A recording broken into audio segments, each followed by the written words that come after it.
Assalamualaikum warahmatullahi wabarakatuh. Perkenalkan, nama saya Andi Saputra. Saya dari kelas 11 IPS 5. Di sini saya akan menjelaskan bab 8 perdagangan internasional. Yang pertama ada pengertian ekspor impor. Ekspor adalah kegiatan mengeluarkan barang dari daerah pabean. Seperti contoh, kopi khas Indonesia diekspor ke luar negara seperti negara Amerika dan Italia. Impor. Impor adalah memasukkan barang dari luar negeri ke dalam daerah pabean suatu negara. Contohnya seperti produk otomotif mobil Jepang kemudian diimpor ke Indonesia. Selanjutnya ada manfaat perdagangan internasional. Yang pertama, memperoleh barang yang tidak diproduksi di dalam negeri. Maksudnya, tidak setiap negara mampu memproduksi sendiri barang yang diperlukan. Oleh karena itu, adanya perdagangan internasional memungkinkan suatu negara memperoleh barang yang dibutuhkan dari negara lain. Kedua, sebagai penambah sumber devisa negara. Kegiatan perdagangan internasional, terutama ekspor, dapat memberikan pemasukan atau devisa utama bagi sebuah negara. Selain itu, pengenaan pajak impor dan ekspor juga turut menjadi sumber. Yang kedua, sebagai penambah sumber devisa negara. Kegiatan perdagangan internasional, terutama ekspor, dapat memberikan pemasukan atau devisa utama bagi sebuah negara. Selain itu, pengenaan pajak impor dan ekspor juga turut menjadi sumber penerimaan yang cukup besar. Ketiga, untuk menjaga stabilitas harga.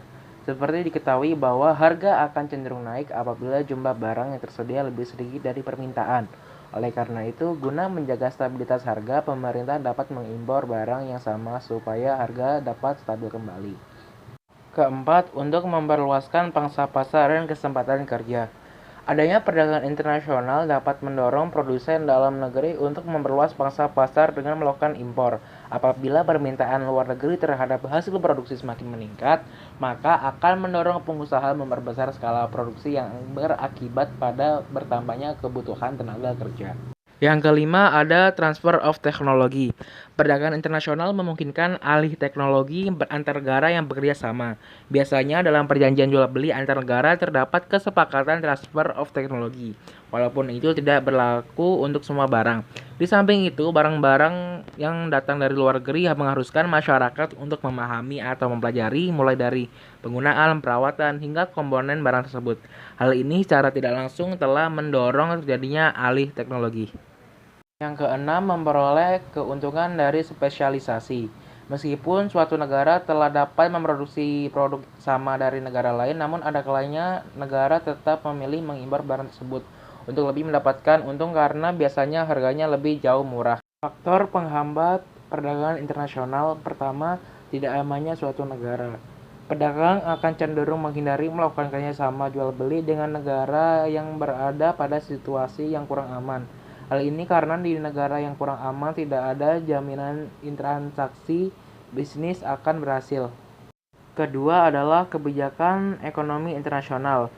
Hal ini dapat terjadi karena jika pemerintah suatu negara melakukan pembatasan impor, mengenakan pajak impor yang tinggi, dan peraturan yang rumit, maka tersebut berpotensi menghambat perdagangan internasional. Ketiga adalah ketidakstabilan kurs mata uang. Mata uang asing dapat menyulitkan eksportir dalam menentukan harga valuta asing. Hal tersebut berdampak terhadap harga penawaran maupun permintaan dalam perdagangan.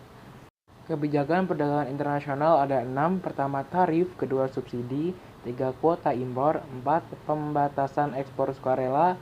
5, persyaratan konten lokal. Dan yang keenam, kebijakan anti-dumping. Faktor pendorong perdagangan internasional ada 4. Pertama, perbedaan sumber daya. 2, perbedaan selera. 3, perbedaan biaya produksi. Dan yang terakhir, perbedaan tingkat teknologi. Alat pembayaran perdagangan internasional. Yang pertama, cash. Pembayaran secara cash adalah pembayaran yang dilakukan pada saat transaksi atau pengiriman barang dengan menggunakan cek atau bank draft. Yang ketiga ada letters of credit atau LC. Letter of credit adalah surat yang dikeluarkan oleh bank atas nama penjual atau importir untuk menyediakan dan melakukan pembayaran jumlah uang tertentu pada pihak ketiga, dalam hal ini adalah penjual atau eksportir. Neraca pembayaran. Pengertian neraca pembayaran adalah catatan yang sistematis tentang transaksi ekonomi internasional antara penduduk suatu negara itu dengan penduduk negara lainnya dalam jangka waktu tertentu. Tujuannya adalah untuk menginformasikan kepada pemerintah tentang posisi keuangan negara dalam hubungannya dengan negara lain. Selain itu, adanya neraca pembayaran juga berguna dalam pengambilan kebijakan fiskal, moneter, perdagangan, dan pembayaran internasional. Komponen-komponen neraca. 1. Neraca berjalan. Neraca berjalan dalam neraca pembayaran terdiri atas 3 macam neraca, yaitu neraca perdagangan, neraca jasa, dan neraca transfer. Neraca perdagangan adalah neraca berjalan yang terdiri atas ekspor dan impor barang. Ekspor barang menyebabkan arus masuk atau kredit, dan impor barang menunjukkan arus keluar atau debit. Neraca jasa merupakan neraca yang berjalan terdiri atas ekspor dan impor. Contohnya jasa pengangkutan, jasa pariwisata, dan jasa asuransi yang diekspor maupun diimpor oleh suatu negara.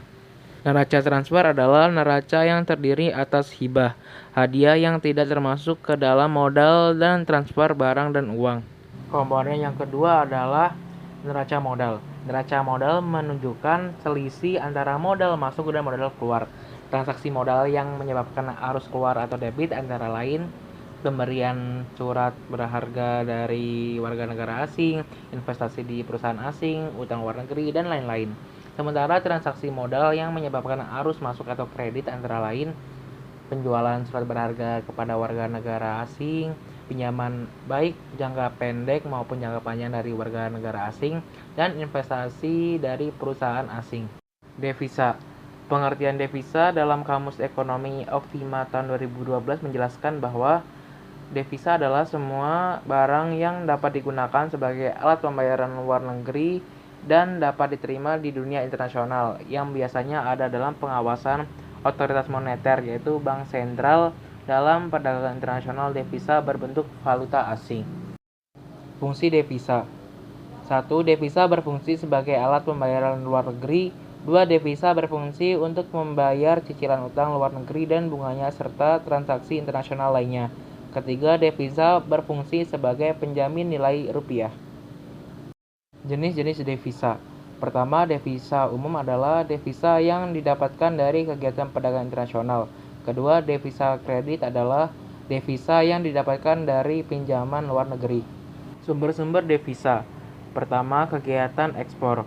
Semakin sering suatu negara melakukan kegiatan ekspor, maka semakin besar pula devisa yang didapatkannya. Kedua, hibah atau pemberian dari negara lain. 3. Tenaga kerja Indonesia atau TKI. TKI yang bekerja di luar negeri akan mendapatkan upah rupiah berupa mata uang asing. Mata uang asing tersebut kemudian dibawa pulang kembali ke Indonesia. Dengan demikian berarti akan menambah devisa negara. Yang keempat, sektor pariwisata. Pada sektor pariwisata, devisa diperoleh dari turis asing yang berkunjung ke negara kita. Sekian presentasi dari saya, kurang lebihnya mohon maaf. Wassalamualaikum warahmatullahi wabarakatuh.